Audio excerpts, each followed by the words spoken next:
네, 안녕하십니까. 드디어 수업을 하도록 하겠습니다. 명절 읽기 수업을 진행하도록 하는데 지난 시간에 이어서 우리가 안티고네의 두 번째에 들어가도록 하겠습니다.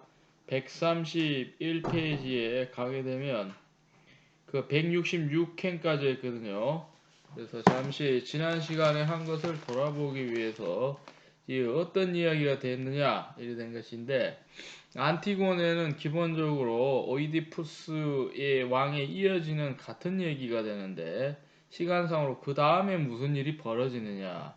그럼 그때까지는 뭐냐? 오이디푸스 왕은 바로 그 라이오스 왕이 죽은 살인 사건을 규명하는 과정이었고, 거기에 오이디푸스가 새로운 왕이 되어서 그 나라의 그 재앙을 갖다가 막기 위해서, 즉 역병이 돌고 있는데 그것은 살인 사건의 범인을 잡아서 처리를 해야 된다. 그래서 이제 그걸 조사하다가 결국은 진상이 밝혀져서 조사하는 주체가 되었던 오이디푸스 왕이 결국은 바로 그 전에 왕을 하던 자기 아버지였던 그 라이오스를 본의 아니게 살인하게 된 것에 대한 결과가 주어져서 아시다시피 비극적으로 사건이 종료가 되죠. 그래서 그 전에 크레이시아스 같은 사람이 했던 말처럼 바로 범인이 자신임을 알게 되고 그것을 인정하게 되고 본인은 결국 그 나라를 떠나는 것. 그래서 그 나라에 대한 새로운 질서는 이제 크레온에게 위임해서 갔는데, 이제 그 다음 얘기가 이제 안티고네가 되는데, 안티고네는 바로 오이디푸스가 아시다시피 그 자기 어머니하고 본의 아니게 결혼해가지고 낳은 자식이 되는데, 그 아들 딸들 중에 큰 딸에 해당이 되고, 아들이 둘이 있었는데요. 에테오클레스하고 플립네이케스가 있었는데, 이 두 아들은 어떻게 됐느냐? 결국은 서로 이제 안티고네의 직접 이 책에는 안 나오지만은 암시가 되어 있는데, 서로 이 불운한 자식인 걸 알고 서로 싸우다가 정치 권력 다툼인데요. 이 어떻게 되냐면은 이제 플리네이케스가 밀려가지고는 다른 나라에 가서 군대를 동원해서 자기 나라를 치는 그런 일이 벌어졌단 말이죠. 그래서 그러다가 서로 결투를 벌이다 서로 찔러 죽이는, 둘 다 죽는 그런 결론이 나서 왕권은 자동적으로 누구한테 넘어가냐면은 그 크레온에게 넘어가게 되는. 만약에 둘 중에 하나가 됐으면 됐을 뻔했는데, 그래서 이제 크레온이라는 사람은 여기서 어부질이 본의 아니게 또 이 남들이 싸워서 쉽게 말해 힘이 빠져 있는 상황. 그래서 자기가 그 이득을 취하는 그런 상황이 돼버려서 통치권은 크레온에게 넘어가게 되는 그런 상황이 우리가 쉽게 말해서 지난 시간에 약간 했던 그 내용에서 암시가 되어져 있다. 그런데 여기서 재밌는 것은 그 자기의 그 뭐랍니까 남자 형제가 되죠. 딸이 둘이 있는데 하나가 이스메네고 하나가 안티고네인데 이 두 사람 입장이 다릅니다.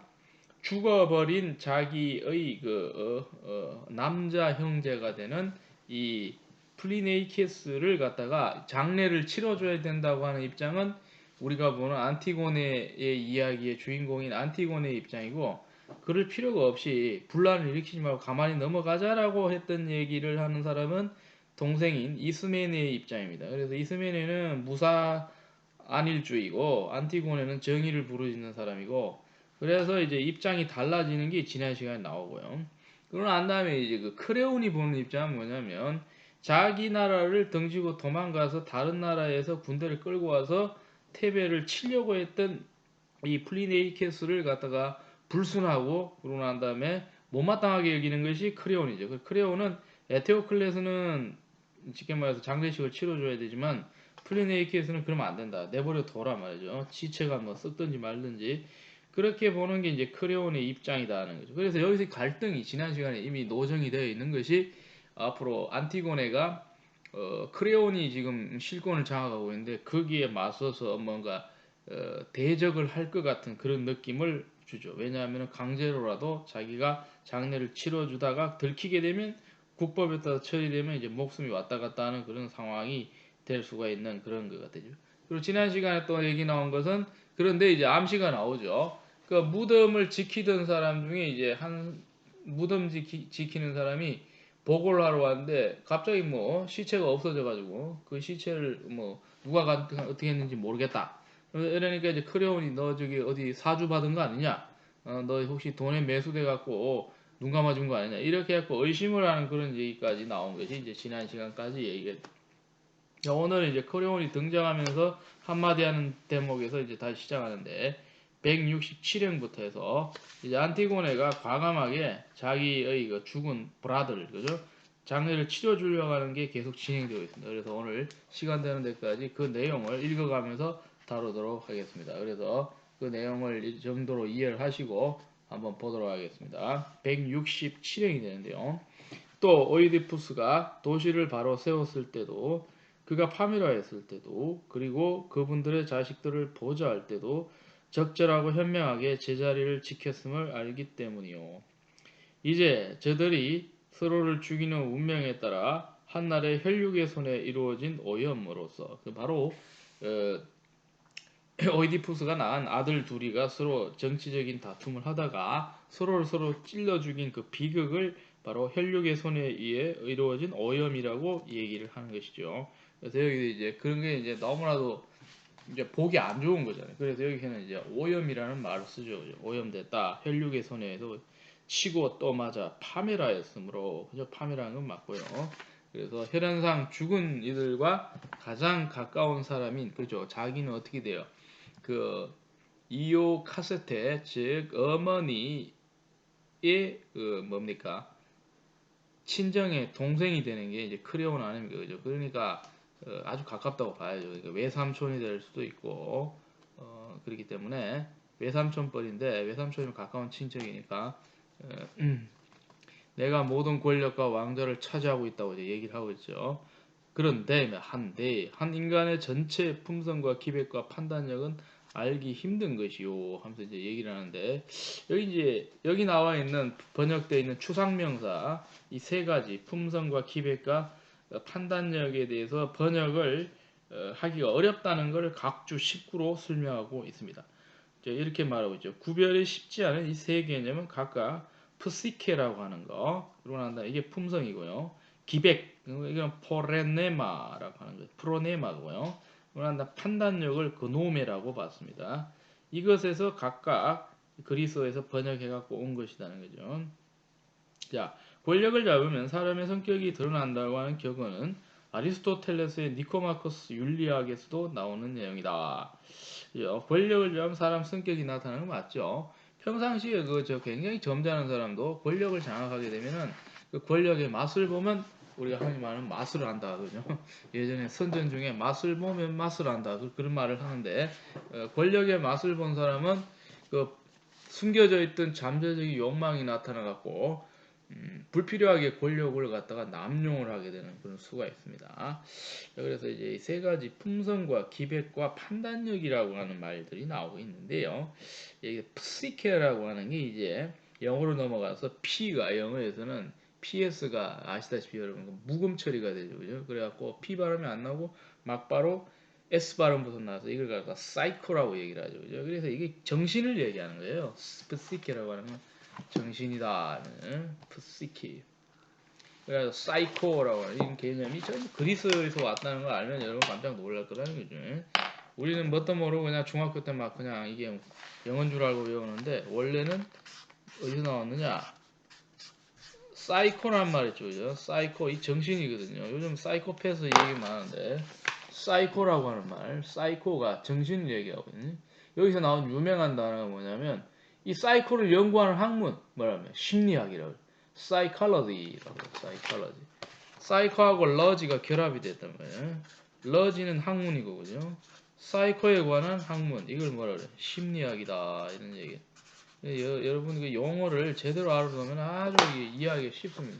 psychology 하게 되면 심리학이죠. 심리학. 이 심리학에는 뭐 현대 심리학의 발달 수많은 연구가 있었지만 특히 유명한 프로이트라고 하는 그 정신분석학자가 이바지한 바가 굉장히 크죠. 그래서 그 사람이 이 정신의 이 내면에는 뭐가 있지? 잠재의식이 있다. 우리가 알지 못하는 그 내면에 깔려 있는 보이지 않는 의식인데 이게 이제 잠재의식이다 해갖고 이제 이 가지고 이제 그때부터 해서 심리학이 혁명적으로 발전하게 되는데 이 사이코라고 하는 게 이제 바로 이 정신을 얘기하는데 여기는 이제 어떻게 번역을 했냐면은 좀 더 이 문맥에 맞게 품성이라고 이제 번역을 했다는 어떻게 보면 성격이라고 해야 되는데 성격은 조금 의미가 다르고 기백과 판단력과 뭐 이런 것들 이런 것이 전부 그리스어 옛날 올드 그릭에서 나온 말들이다 하는 것을 이제 잘 알아둬야 된다. 자 그런 속에서 이제 사람은 권력을 잡으면 권력에 대한 어떤 노예가 될 수도 있는 그런 얘기들을 크레온 자기 입으로 지금 하고 있다 이 말입니다. 그가 지배와 통치로서 검증되어 드러나기까지는 이런 말 하는 것은 온 도시의 방향을 인도하는 이가 최선의 정책을 추구하지 않고 무언가가 두렵다고 혀를 잠그고 있다면 내게는 그런 자가 예나 지금이나 가장 비겁한 자로 보이기 때문이요 하면서 이제 서서히 뭔가 얘기를 지금 하려고 한다. 자 여기서 그죠 혀를 잠그고 있다는 말은 여러분 알 겁니다. 굳이 우리가 해도 안 요게 약간 비유법인데 은유법이죠. 혀를 잠근다는 건 혀가 바로 우리가 넣게 되면 혀 아닙니까 그죠? 혀는 말을 할 수 있도록 혀가 없는 사람은 말을 못해. 옛날에 혀를 잘라버리면 뭐가 돼요? 말을 못하게 돼. 그리고 혀를 만약에 칵 깨물어 버리면 우리가 이제 자살하는 방법 중에 여러 가지 있는데 단숨에 빨리 죽는 방법이 뭐 이렇게 독약도 없고 칼도 없고 자기를 끝낼 수 있는 방법이 없을 때 예전에 많이 써먹던 방법이 이렇게 죽는 거예요. 혀를 깨물고 죽는 거예요. 주로 많이 써먹던 것이 그 여자들이 남자들한테 갑자기 그 순결을 잃어버린다. 얘를 겁탈을 당해. 그러면 가문의 명예를 위해서 뭐라 하냐면 요즘은 그렇지 말하지 않는데 사는 것보다 죽는 게 낫다 해갖고 자결해라고 얘기할 때 여자들이 많이 했던 게 혀를 깨물고 죽어버리죠. 혀를 깨물고. 혀를 깨문다는 게 굉장히 독한 거죠. 그죠? 저는 이해가 안 돼요. 혀 깨문다고 사람이 죽는가 싶은데 분명한 여러분들 그 혀가 만만치가 않은 게 어디 잘못해갖고 여러분 실수를 하면은 어쩌다가 한번 경험을 할 수 있는데 우리가 이제 그 질긴 것을 먹을 때는 이빨에 힘을 주고 그러고 난 다음에 아작아작 먹다 보면 잘못해갖고 부주의하면 혀를 깨무는 경우가 있어요. 그럼 피가 납니다. 실제로 굉장히 아프죠, 그죠? 예, 혀 깨물고 죽는다는 말이 이제 말이 되는데 혀를 잠그고 있다. tongue인데요. tongue 자체가 이제 영어의 혀 아닙니까? 혀가 tongue이 뭘 얘기하냐면 혀 말고도 다른 뜻이 language라고 하는 뜻이 있단 말입니다. tongue. What is your tongue? 하게 되면은 너의 언어가 뭐냐? It is Korean 하면 한국어다. 뭐 이런 식으로 얘기를 하는. 자, 그랬을 때 혀를 잠그고 있다라고 하는 거는 그 입을 다물고 있다는 얘기고 침묵을 지킨다. keep silence라는 말이죠. 침묵을 지키고 있다는 얘기죠. 그러니까 뭔가 얘기를 해야 되는데 얘기를 안 하고 있으면 이제 어떻게 보입니까? 무책임하게 보인다 이 말입니다. 무책임하게. 메타포리시하게 이제 얘기를 하고 있다 이 말입니다. 자, 그렇게 됐을 때 내게는 그런 자가 예나 지금이나 가장 비겁한 자다. 이 사실은 비겁한 게 뭐냐면 이것도 아니고 저것도 아닌 놈이 제일 흉악한 놈이라 그런 얘기입니다. 그건 맞죠, 그죠? 뭔가 하나 결정을 해야 되는데 이것도 못하겠고 저것도 못하겠고 왔다 갔다 하면서 가만히 있는 거 이게 이제 제일 비겁한 걸 수가 있긴 하죠. 예, 내게는 그런 자가 예나 지금이나 가장 비겁한 자로 보이기 때문이요. 그리고 누가 자기 조국보다 친구를 더 중요하게 여긴다면 나는 이 사람을 아무 가치 없는 자로 여기요. 조국보다 친구를 더 중요하면 안 되고 항상 우선순위는 이 국가라고 하는 가장 큰 개념, 공동체가 더 중요하다고 보는 것이 일반적으로 다 맞는 얘기죠, 그죠? 예.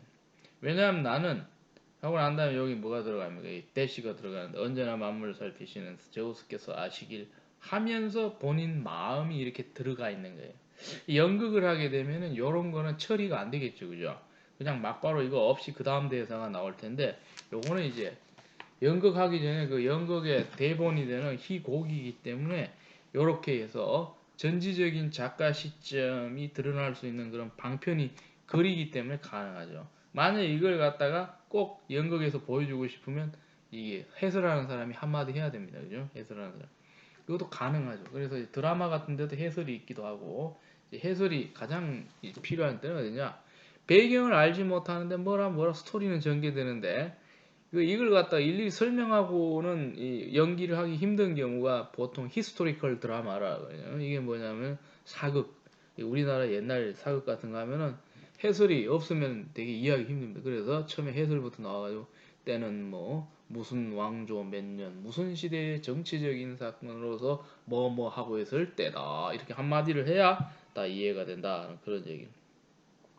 시민들에게 안전 대신 파멸이 다가오는 것을 보면 침묵하지 않을 것이며 이 땅에 적의를 품는 자를 결코 친구로 삼지 않을 것이기 때문이다. 적이라고 하는 건 아시다시피 이 땅에 반대하는 마음을 품는 적대적인 적대심을 품는 자를 이제 친구로 삼. 이 땅이 안전할 때 그리고 바로 선 그것을 타고 항해할 때야 우리가 친구를 사귈 수 있다는 걸 잘 알기 때문에 항해라고 하는 게 왜 나오냐면요. 이 항상 길을 바로 잡는 것을 갖다가 그리스적인 사고방식에서는 바다를 많이 끼고 있었던 데이기 때문에 항상 항해라고 하는 개념을 이게 이제 어떤 방향타를 얘기하는 그래서 항해라고 하는 게 사실은 바다가 가까운 나라들에서 나오는 개념이 항해거든요. 그리스는 삼면이 바다로 둘러싸여진 발칸반도의 국가란 말이에요. 이 때문에 항해라고 하는 이것 때문에 길잡이라고 하는 개념이 땅에서 나오는 게 아니라 바다에서 많이 나옵니다. 왜냐하면 습관이 자꾸 배를 몰고 가던 습관이 있어서 그래서 방향타를 알려주던 그런 일을 하던 기능을 뭐라 하냐면 이제 나비가토아라고 하는데요. 나비가토아. 이게 이제 조타수입니다. 나비가토. 그러니까 배에 타면은 배 방향을 잡아서 이 조타 있죠, 그죠? 방향타라 그러는데 이걸 핸들이라고 그러죠. 이걸 조정하는 거예요. 이 기능을 하는 사람을 조종수라 안 그러고 조타수라고 그래요. 조타수. 이 나비가토아란 말이에요. 나비가토아. 그럼 나비가레는 뭐냐? 항해하다 이 말이에요. 영어에 보면 sail 있죠, 그죠? I am sailing. 나는 항해를 한다. 이건 이제 유행가 가사고, 이 항해를 하는 데 있어서 방향을 잡는 조타수죠. 그죠? 방향잡이란 말이죠. 이 사람이 방향을 잘못 잡으면 배가 엉뚱한 데로 가요. 가려고 하는 데는 못 가고, 뭐 반대 방향으로 간다든지, 위험한 데로 간다든지 해서 이걸 판단을 잘 해야 된다. 여기서 방향잡이라고 하는 개념으로 나온 게 뭐냐? 이게 바로 영어로 바로 넘어가서 내비게이션이 나오게 됐다입니다. 내비게이션이. 요즘 내비게이션은 뭐냐면은 자동차를 운전할 때에 올바르게 운전할 수 있도록 과학적으로 기계가 정확히 어디로 가라 이렇게 얘기해 주는 거 이걸 내비게이션이에요. 내비게이션. 줄여서 내비라 그러고. 그래서 이게 전부 바다에서 비롯된 그리스적인 개념이다. 자, 이렇게 이걸 갖다가 이해를 해야 된다. 나비가토라 하는 그런 얘기가 된다. 자, 우리가 친구로 사귈 수 있다는 걸 잘 알기 때문이요. 그죠? 서로 믿어야 되는데 이거는 바로 썼을 때라고 하는 거죠. 그죠? 이런 얘기를 자꾸 하면서 자기는 정의를 부르짖는다는 거죠. 정의를 부르짖는데 어떻게 보느냐? 두 사람 죽었는데 형제들끼리 싸우다 죽었는데 하나는 자기 나라를 위하고 있었고 다른 하나는 외국에서 군대를 끌고 들어와서 자기 나라를 치려고 하고 있다는 거예요. 그렇기 때문에 자기가 봤을 때 누가 올바른 사람이냐면은 자기 나라에 남아있는 사람은 올바르고 외국의 군대를 끌고 왔던 이 프리네이케스는 역적이라고 바라보는 게 바로 이 양자 죽음에 대한 크레온의 시각이었다라고 우리가 볼 수 있는 거죠. 자, 이와 같은 정책으로 나는 이 도시를 든든케 하려고 하오. 그리고 지금 오이디푸스의 자식들에 관해 이 정책들과 형제격인 의도에서 시민들에게 전령을 보낸 것이요. 우선 에테오클레스는 이 도시를 위해 싸우며 창으로서 창이라고 하는 싸울 때 쓰는 이 무기 창을 말하는 큰 빼어남을 보이고 죽었으니 자, 큰 빼어남 이렇게 말하는 게 너무 어색하지 않습니까? 아주 훌륭하게 싸우다 죽었으니 이래야 되는데 큰 빼어남을 보이고 죽었으니 자, 이게 이제 우리 영어로 치면 뭐가 있습니까?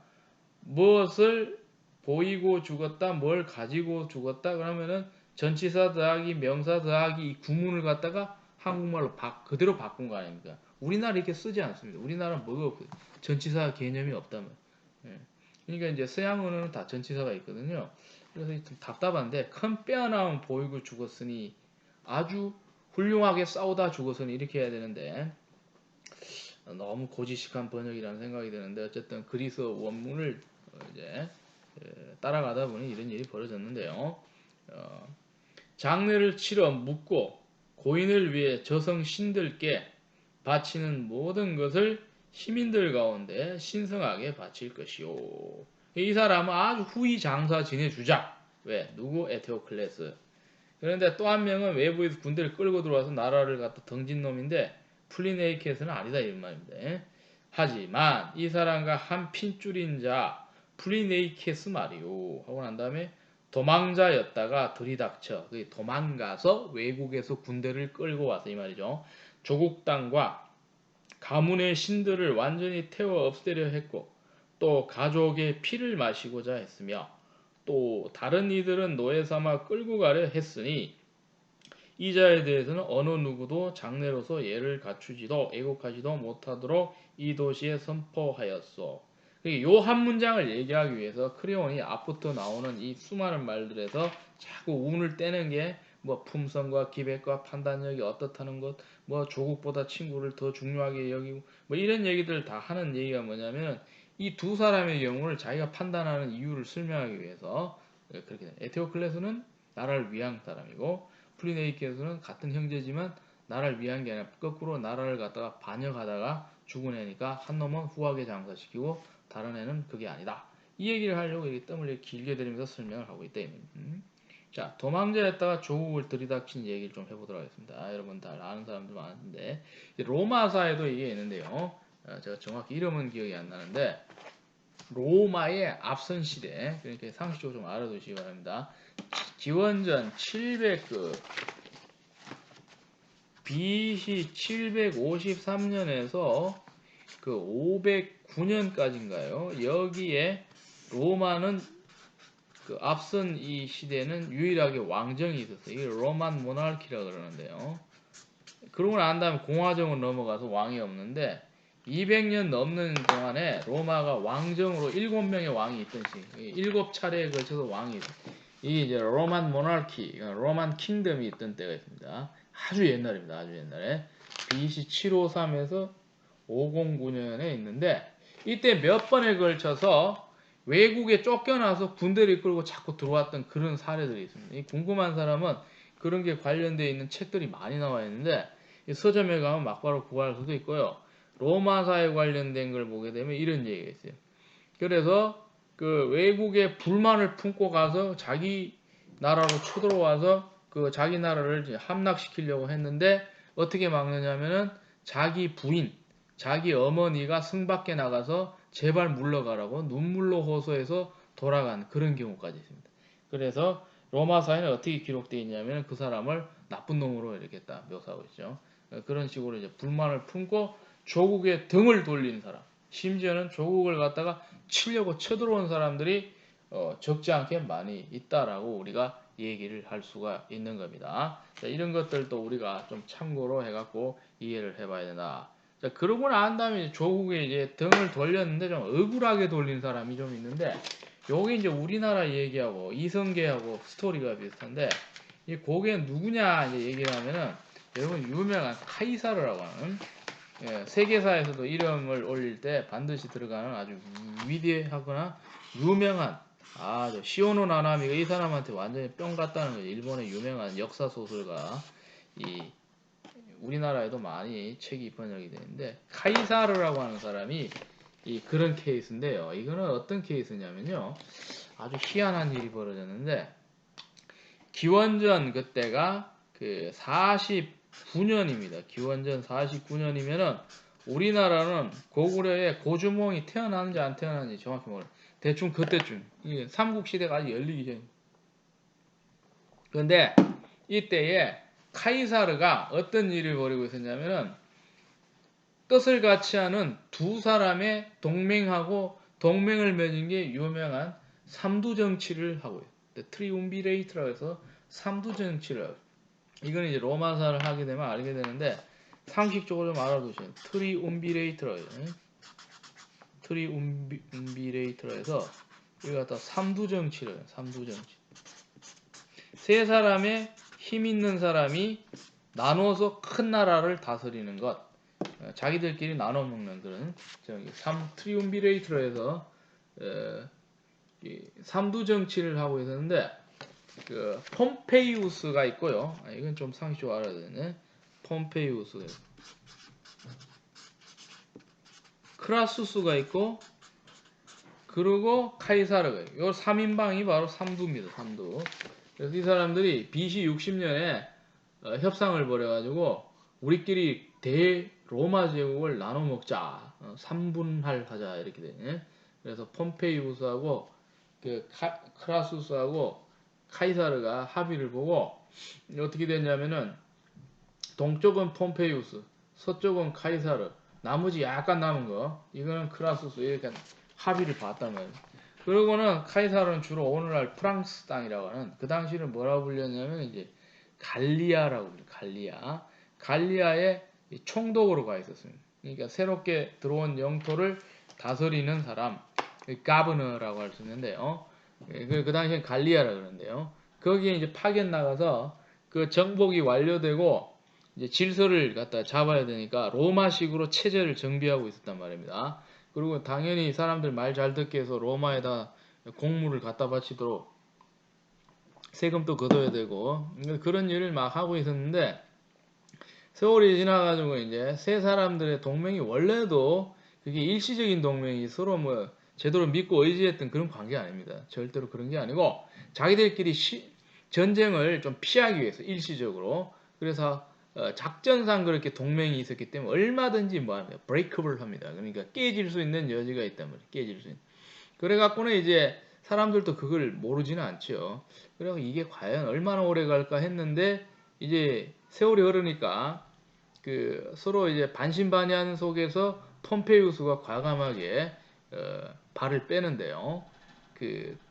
뭔 말이냐면 카이사르하고 폼페이우스는 어떤 관계냐면 나이가 폼페이우스가 6살이 더 많은데 카이사르의 딸이 있는데 딸하고 폼페이우스가 결혼을 시켜버려요. 그러니까 졸지 이제 장인하고 사위지간이 되는데 사위가 나이가 많죠. 그래갖고 하게 된 이유는 뭐냐면 그 동맹을 좀 효과적으로 유지하기 위해서 서로 간에는 서로 싸우지 않기 위해서 안전핀을 하나 박아놨는데, 이게 이제 결혼동맹이라고 하는, 그러니까 카이사르 딸 율리아를 보내가지고 피스메이커 역할을 하도록 했다는 것이 바로 이제 그 세 사람이 그 당시 자기들 관계를 유지하는 하나의 방법이었다는 거죠. 그런데 이제 이게 일이 안 풀리려고 하니까 동맹 맺은 지 이제 세월이 지나가지고 기원전 그 지금 제가 49년에 이제 사건이 터진다는데 53년, 52년쯤 되면요. 이 폼페이우스에게 시집갔던 카이사르의 딸이 자식을 낳다가 난산인데 어떻게 돼요? 옛날에는 그 과학기술, 의료기술이 이제 발달한 게 아니니까 난산이면 대책이 없죠. 살 수 있을까? 이게 대책인데 그게 된 거예요. 애를 낳다 죽어버립니다. 죽어버리니까 폼페이는 뭐가 돼요? 호레비가 되고 카이사르는 딸이 죽은 게 되고 비극이 겹치는데 폼페이우스가 애도하면서 뭐 이렇게 슬퍼한다기보다는 그렇게 되고 얼마 지나지 않아서 재혼을 해버리죠. 이것도 충격은 충격인데 놀랍게도 누구하고 재혼을 하냐면은 카이사르를 어떻게 돼요? 굉장히 싫어하는 카이사르 역시 원수로 여기는 이 스키피오라고 하는 사람이 있는데 그 집안의 딸하고 결혼을 해버린. 이게 무슨 의미냐면요. 카이사르에 대한 배려가 완전히 없어진 거고, 이건 말을 하지 않았지만 이제 서로 관계를 끊겠다고 하는 확실한 신호로 해석할 수 있습니다. 그러니까 내가 가장 싫어하는 사람하고 결혼을 했다? 있을 수가 없는. 그래갖고 이제 이 동맹이 이미 깨진 거나 마찬가지인데, 카이사르의 약점은 계속 갈리아에 나가 있기 때문에 로마 핵심지, 이탈리아 반도의 로마 시에서 무슨 일이 벌어지고 있는지를 잘 모르는 그런 상황입니다.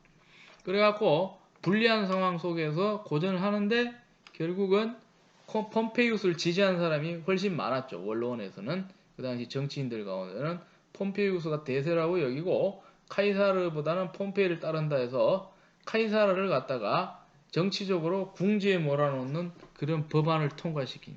그러니까 카이사르에게 소환 명령을 내립니다. 이제 네 임기가 끝났으니까 로마로 돌아와라라고 소환장을 발부를 하니까 그게 이제 기원전 50년에서 49년 넘어갈 때에 원로원의 어떤 그 결정사항을 통보를 했을 때에 카이사르가 감을 잡죠. 아, 이게 소환명령이라기보다는 나를 로마에다 가둬두고 자기가 완전히 폼페이우스가 정치적인 권력을 완전히 장악하겠다라고 하는 신호로구나라고 이제 해석을 하게.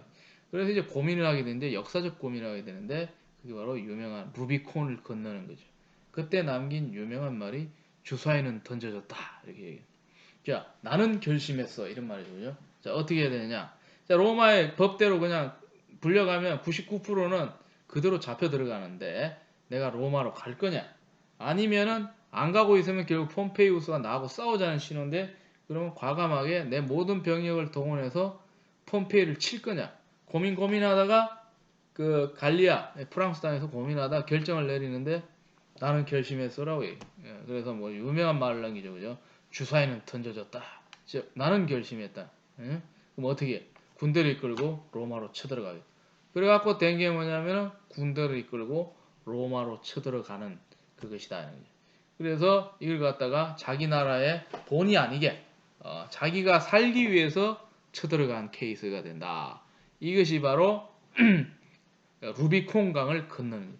루비콘강이라고 하는 것은 그 당시 그 로마 제국의 경계선인데, 여기가 쉽게 말해서 넘어오게 되면 로마로 넘어오고, 그 밖에는 루비콘강 위는 뭐냐면 외국으로 보는 거죠. 근데 법이 뭐냐면은 항상 이 넘어올 때는 이미 이게 헌법입니다. 로마 헌법에 있는 게 군대를 이끌고 못 건너오게 돼.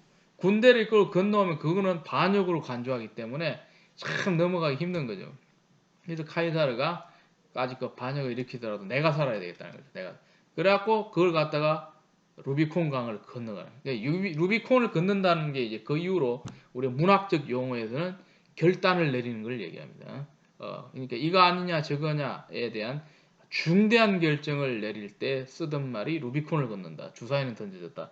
유명한 말들 있죠. 그래갖고 쳐들어와갖고는 결국 폼페이우스를 몰아내고 자기가 권력을 차지하고, 그렇게 돼갖고는 유명한 로마의 독재관이 되는 그런 일이 벌어져요.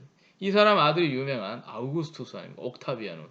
실제로 자기 자식이 아니고 자기 친척의 어떤 후손인데, 자기보다는 두세 대 아래에 있는, 그래서 나이가 45세인가 차이가 나는데, 그냥 입양시켜서 자식으로 만들어버렸죠. 가까운 친척인데. 이게 이제 쉽게 말해서 국가에 대해서 등을 돌린 그런 케이스다. 제가 이제 얘기를 할 수가 있어요. 또 이제 이거 비슷하다고 얘기한 것이 유명한 이성계라고 하는 사람이에요. 여러분 잘 알죠? 이성계라고 하는. 고려 말에 유명한 장군이. 이 고려 말은 이성계만 욕하기 힘든 게, 이미 왕권이 썩을 대로 썩어 있어요. 왕권이. 고려 말에는 이 임금은 자기 힘을 지금 발휘하지도 못하고, 그 뒤에서 신하들이 갖고 놓으라도 꼼짝도 못할 정도로 공권력이 완전히 무너져 있었어요. 엉망이 돼. 그걸 이성계가 모를 리가 없죠. 그죠? 그래갖고는 이제 어떤 일이 벌어지냐면 정치적 의견이 다른데, 그 고려 말기에 이성계가 그 쉽게 말해서 반란을 일으키던 그 시점에 두 명이 결국은 고려를 움직인다고 해도 되는데요. 양측이 이제 의견이 다른데요.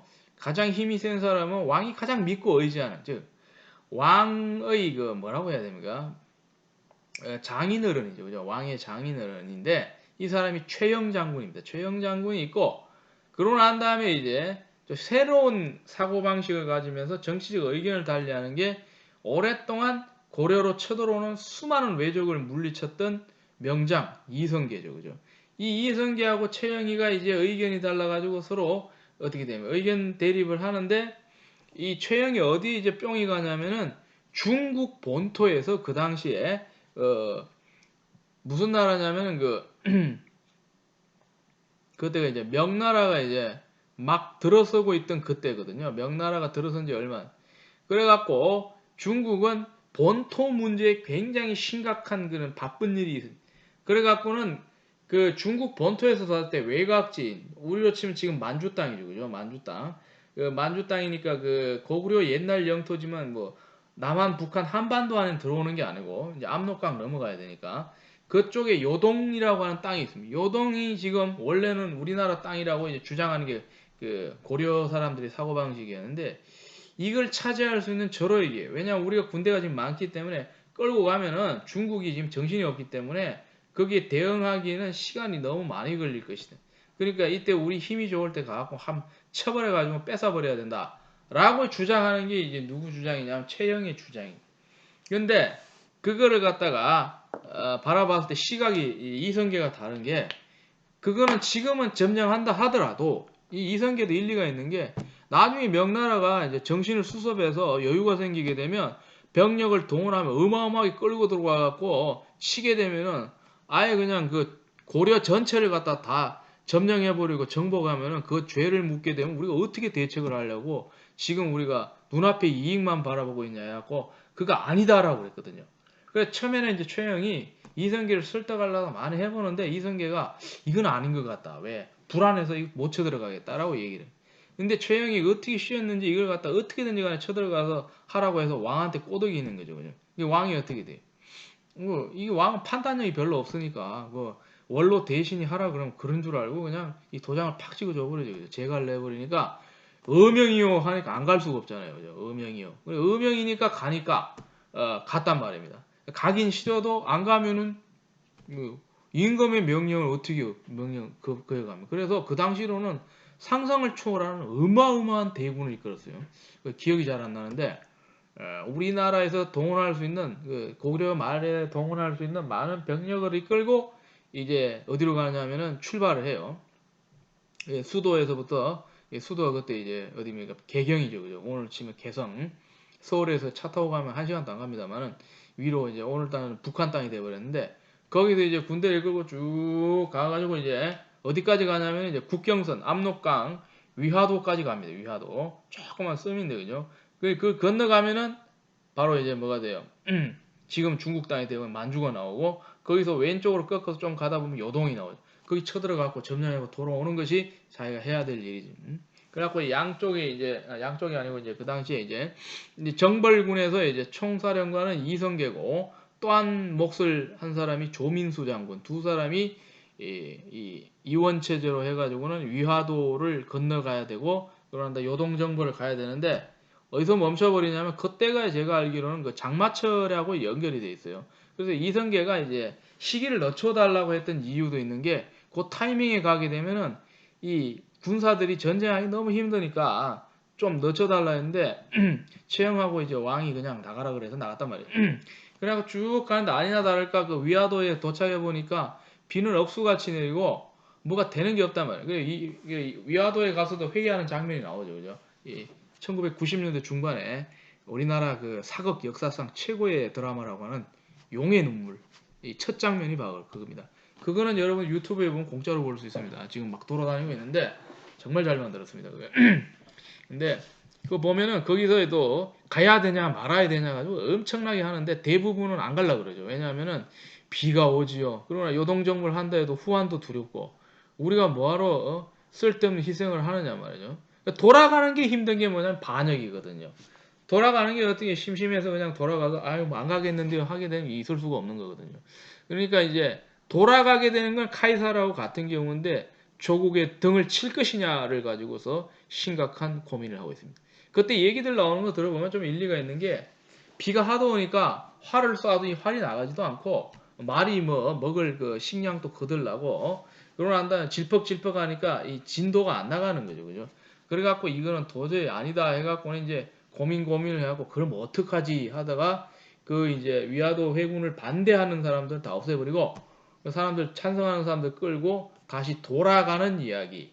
그러니까 압록강 부근의 위화도에서 개경까지 돌아오려면 먼 거리입니다만은 돌아오는 게 이성계가 처했던 그 당시 딜레마였죠. 그죠? 내가 뭐하러 이렇게 쓸데없는 희생을 하느냐 해갖고는 차라리 역적이 되는 게 낫겠다. 그러니까 카이사르처럼 자기가 살기 위해서 어떻게 됩니까? 등을 돌리게 되는 그런 얘기. 그래서 조국을 치게 되는 거죠. 그래갖고는 이제 보내놓고 있으니까 한참 뒤에 소문이 오는데 이제 척후병들이 파악한 바에 하면은 이 위화도에서 군대를 돌이켜서 국가를 치기 위해서 지금 물밀듯이 쳐들어오고 있다 해갖고는 이제 결국은 실컷 병력 줘가지고는 이제 내전이 벌어질 판국이 돼버렸죠. 최영은 이제 임금에게 가서 사과를 하고 임금을 대피시키려고 그러고 자기가 이제 맞서 싸우겠다 그러는데 이미 중과부적이다. 도저히 안 되는 게 뭐냐면 거의 다 병력을 딸딸 끌어가지고 줬기 때문에 싸울 수가 없는 게 이성계가 그냥 나라를 그냥 하나 차지할 수 있는 기회가 되어버렸죠. 다만 이미지만 안 좋아요.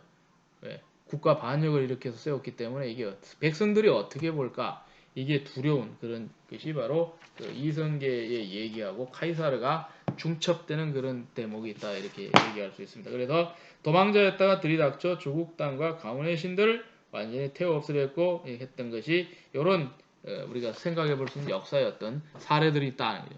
자, 첫 영상은 여기까지 하고 이어서 계속하겠습니다.